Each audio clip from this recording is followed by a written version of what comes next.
Qu'est-ce que t'as? T'aimes pas les clowns? Pourquoi? Je te fais pas rigoler? Est-ce que je suis pas un marrant? T'as intérêt à me répondre, petit malin. Sinon, je vais revenir vous voir, toi et ta maman.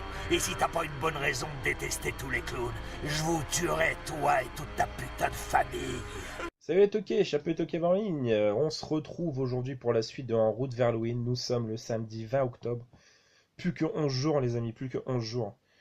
Et on va se retrouver aujourd'hui avec un film de milieu 2010 ou début 2010, je sais plus. Voilà, qui m'a vraiment retourné. Une des dernières vraies grosses claques au cinéma. Film réalisé par, j'oublie tout le temps son nom, Scott Derrickson. Avec au casting Ethan Hawke, voilà, entre autres, principalement. Je veux bien évidemment parler de Sinister. Sinister, ça raconte quoi? Ça raconte le personnage d'Ethan Hawke qui s'appelle Ellison, qui est un auteur en quête de se retrouver en fait.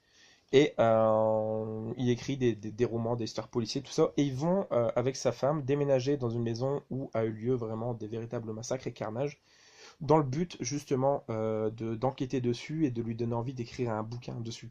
Sauf que ben, ça va pas se passer comme prévu, bien évidemment, il va être obsédé un petit peu et ça va devenir une véritable obsession, tous ces meurtres et ces massacres et tout. Et on va s'apercevoir en avançant plus tard dans le film que c'est dû à un démon qui s'appelle Bagoul et qui est un voleur d'enfants. Je vais pas vous spoiler le film, je vais pas vous spoiler la fin parce que je pense qu'il y a peut-être pas mal de personnes qui l'ont pas vu. La fin est énorme. Un voleur d'enfants, lui, il a deux enfants, donc voilà, je vous laisse un petit peu imaginer ce qui peut se passer si vous l'avez jamais vu. Ethan Hawke est vraiment très très bon dedans. Les scènes de possible. Il y a quelques jumpscares, mais vraiment des jumpscares utiles, pas des jumpscares à la con comme on voit dans les films de ces dernières années. On passe un excellent moment. Il y a une suite, alors qui est moins bonne, mais qui est quand même regardable, qui est intéressante, basée justement sur le personnage du policier machin chose, je crois qu'il s'appelle dedans, et c'est lui qui en fait qui est dans la suite du film. Elle est cool, intéressante, quelques longueurs, mais quelques bonnes trouvailles quand même. Mais elle ne vaut pas du tout, mais du tout le premier que je trouve vraiment magistral.